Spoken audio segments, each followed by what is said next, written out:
Hello and welcome to another video of VS classes. Today we will study about history, introduction of history. आज हम history का introduction पढ़ेंगे और उसके जो टाइम पीरियड्स हैं उनके बारे में पढ़ेंगे. एक एक करके हम सारे टाइम पीरियड डिस्कस करते हैं. आइए देखते हैं. हिस्ट्री का introduction. History tells the story of what happened in the past, why it happened and how it affect the present and future. मतलब हिस्ट्री आपको ये बताती है, history tells the story. History हमें क्या बताती है? Stories. Stories of what happened in the past. कौन सी स्टोरी जो पास्ट में आपके हो चुकी है. व्हाई इट हैपेंड मतलब क्यों हुआ, and how it affect the present, और ये हमारे प्रेजेंट और फ्यूचर में कैसे अफेक्ट करती है. ये सारा इंट्रोडक्शन है आपका हिस्ट्री का. मतलब हिस्ट्री आपको ये बताती है, history tells the story and what happened, क्या हुआ है, क्यों हुआ है और कब, आपके पास्ट में और आपके फ्यूचर में और प्रेजेंट में उसका क्या इफेक्ट है. ये इंट्रोडक्शन है हिस्ट्री का. History, the word history is break down in 2 words. जो हिस्ट्री वर्ड है उसको 2 वर्ड्स में ब्रेक डाउन किया जाता है. हिज स्टोरी मतलब his story. Father of history कौन थे? हेरोडोटस. और फादर ऑफ हिस्ट्री जो है हेरोडोटस, उनको फादर ऑफ डेल्टा भी बोला जाता है. इन शॉर्ट देख लेते हैं हिस्ट्री का introduction. History tells the story. History हमें क्या कहते हैं? स्टोरी बताती है. कब की? पास्ट की. क्यों हुई, कब हुई और उसका जो इफेक्ट हमारे प्रेजेंट और फ्यूचर में पड़ता है उसके बारे में हम हिस्ट्री में पढ़ते हैं. हिस्ट्री को 2 वर्ड्स में ब्रेक डाउन किया जाता है, हिज एंड स्टोरी में. और जो फादर ऑफ हिस्ट्री है वो कौन है? हेरोडोटस, जिनको फादर ऑफ डेल्टा भी बोला जाता है. हमारा नेक्स्ट टॉपिक देखते हैं.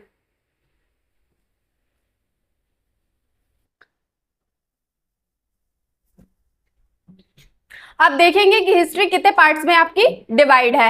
History divided into 3 part. जो आपकी हिस्ट्री है वो 3 पार्ट्स में डिवाइड है. Pre historic, proto historic and historic era. अब एक एक करके हम प्री हिस्टोरिक, प्रोटो हिस्टोरिक और हिस्टोरिक एरा में क्या क्या है और कब कब ये टाइम पीरियड था, एक एक करके सबको डिस्कस करते हैं.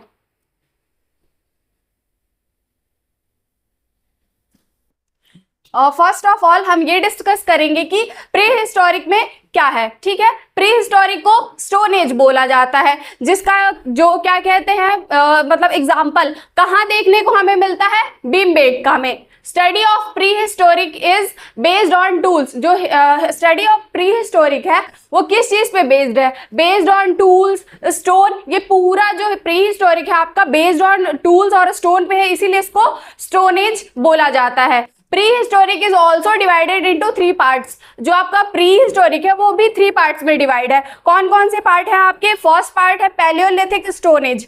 जो फर्स्ट पार्ट है आपका पैलियोलिथिक स्टोन एज वो कब से है?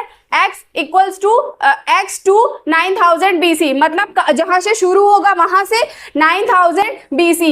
BC मतलब बिफोर कॉमन एरा और बिफोर क्राइस्ट भी आप बोल सकते हैं, जिसको ओल्ड स्टोन एज भी बोला जाता है. ओल्ड पैलियोलिथिक स्टोन एज में क्या क्या डिस्कवर हुआ था ये देख लेते हैं. Discovery of fire. जब पैलियोलिथिक स्टोन एज था तब क्या हुआ था? फायर की डिस्कवरी हुई थी और केव पेंटिंग भी स्टार्ट हो गई थी जब पैलियोलिथिक स्टोन एज था. अब नेक्स्ट देखते हैं.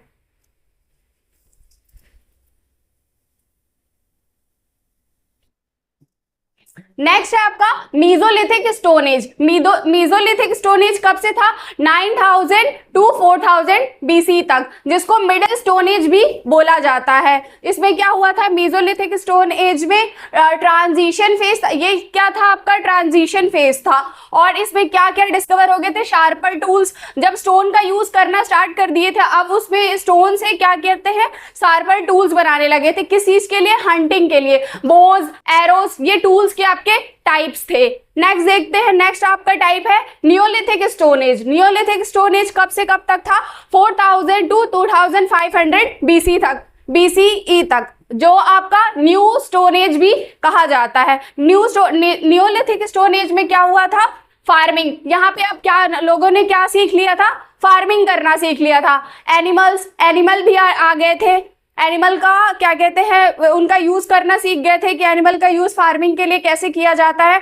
डोमेस्टिकेशन होने लगा था, पोल्ट्री वगैरह भी बनाने लग गए थे। नेक्स्ट देखते हैं जो क्या कहते हैं, हमने जो क्या कहते हैं पढ़ा, नियोलिथिक एज, पैलियोलिथिक एज और मीजोलिथिक एज। इससे बन के भी एक और चीज है हमारे पास, चालकोलिथिक स्टोन एज। इसको चालकोलिथिक स्टोन एज कब से कब तक था, 3000 टू 1000 बीसी तक, बीसीई तक, जिसको कॉपर स्टोन एज भी बोला जाता है। इसमें क्या हुआ था, कॉपर का यूज किया जाता था। टूल्स विथ स्टोन, जो टूल्स बनाए गए थे वो स्टोन के थे। अर्ली मेटल यूज, और मेटल का भी यूज यहाँ पे शुरू हो गया था। नेक्स्ट देखते हैं प्रोटोहिस्टोरिक। प्रोटोहिस्टोरिक से हमें क्या जानने को मिलता है, ये चीजें देख लेते हैं। राइटिंग में exist but it is not deciphered और रिटन बाय अदर्स। जो आपका क्या कहते हैं प्रोटोहिस्टोरिक है, यहाँ पे राइटिंग एग्जिस्ट तो करती थी बट वो क्या थी, अनडिसाइफर्ड थी, और क्या थी, रिटन बाय अदर्स, दूसरों के द्वारा रिटन की गई हुई थी। नेक्स्ट है आपका, जो आप प्रोटोहिस्टोरिक में थ्री पार्ट्स में प्रोटोहिस्टोरिक में आपका डिवाइड है, इंडस वैली सिविलाइजेशन, वैदिक पीरियड और पोस्ट वैदिक पीरियड। तो एक एक करके हम इसके भी 3 पार्ट्स देख लेते हैं। जो आपका प्रोटोहिस्टोरिक है उसमें क्या हुआ था, राइटिंग में एग्जिस्ट बट इट इज अनडिसाइफर्ड। जो राइटिंग थी वो एग्जिस्ट तो करती थी बट अनडिसाइफर्ड थी, और रिटन बाय अदर्स भी थी। इसका फर्स्ट पार्ट है आपका इंडस वैली सिविलाइजेशन, जिसको आईवीसी शॉर्ट में बोला जाता है। इंडस वैली सिविलाइजेशन का आपका टाइम पीरियड क्या है, 2500 टू 1500 बीसीई। सेकेंड है आपका वैदिक एरा, सेकेंड है वैदिक एरा। वैदिक एरा का टाइम पीरियड क्या है, 1500 टू 1000 बीसीई। और थर्ड है आपका पोस्ट वैदिक एरा। पोस्ट वैदिक एरा का टाइम पीरियड है आपका 1000 टू 600 बीसीई। आइए एक एक करके हम इंडस वैली सिविलाइजेशन, वैदिक एरा और पोस्ट वैदिक एरा को डिस्कस करते हैं।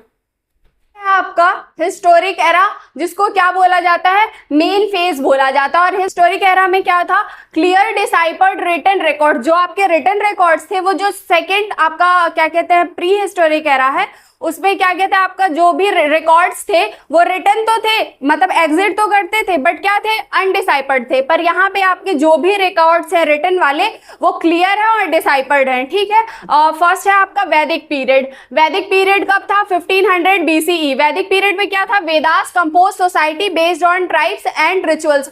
Based on tribes and rituals, जो वेदास थे उन्होंने क्या कंपोज किया था, सोसाइटी। और किस बेस पे, ट्राइब्स में, ट्राइब के बेस पे और रिचुअल्स के बेस पे। सेकेंड है आपका महाजनपदास एंड एम्पायर्स, जो जिसका टाइम पीरियड क्या है, 600 बीसीई। इसमें क्या था, rise of 16 great kingdom. 16 great kingdom का राइज हुआ था। और जो आपके एम्पायर्स थे, क्या मौर्यन एम्पायर्स, गुप्ता एम्पायर्स और भी बहुत सारे जो एम्पायर थे आपके, उनका राइज हुआ था। इसमें कब महाजनपदास एम्पायर में, जो कब है 600 बीसीई में। फोर्थ है आपका मेडिएवल पीरियड। मेडिएवल पीरियड कब था, 18th century to 18th century. जब मेडिएवल पीरियड किसको बोला जाता है, जब आप पढ़ते हैं दिल्ली सल्तनत और मुगल एम्पायर के बारे में, ये यहाँ का जो टाइम पीरियड था वो क्या कहलाएगा आपका, मेडिएवल पीरियड। जो कब से कब तक था, 8th सेंचुरी से 18th सेंचुरी तक। और फिफ्थ है आपका modern period. Modern period 18th century to onwards है। ठीक है, मॉडर्न पीरियड में हम क्या पढ़ते हैं, ब्रिटिश रूल के बारे में पढ़ते हैं, फ्रीडम स्ट्रगल के बारे में पढ़ते हैं। जब भी फ्रीडम के लिए जो भी स्ट्रगल किया गया, ब्रिटिश इंडिया में आए, उन्होंने जो भी रूल किया या फिर जो भी क्या कहते हैं एक्टिविटीज हुई, जो भी सब कुछ, वो हम किस में पढ़ते हैं, ब्रिटिश रूल में। और क्या कहते मॉडर्न पीरियड में British rule, freedom struggle and independent India. जब तक इंडिया इंडिपेंडेंट हुआ, वो सारी स्टोरी हम किस में पढ़ेंगे, मॉडर्न। वीडियो को देखने के लिए हमारे चैनल पे बने रहे। होप आपको वीडियो पसंद आई होगी। Do like, comment and subscribe.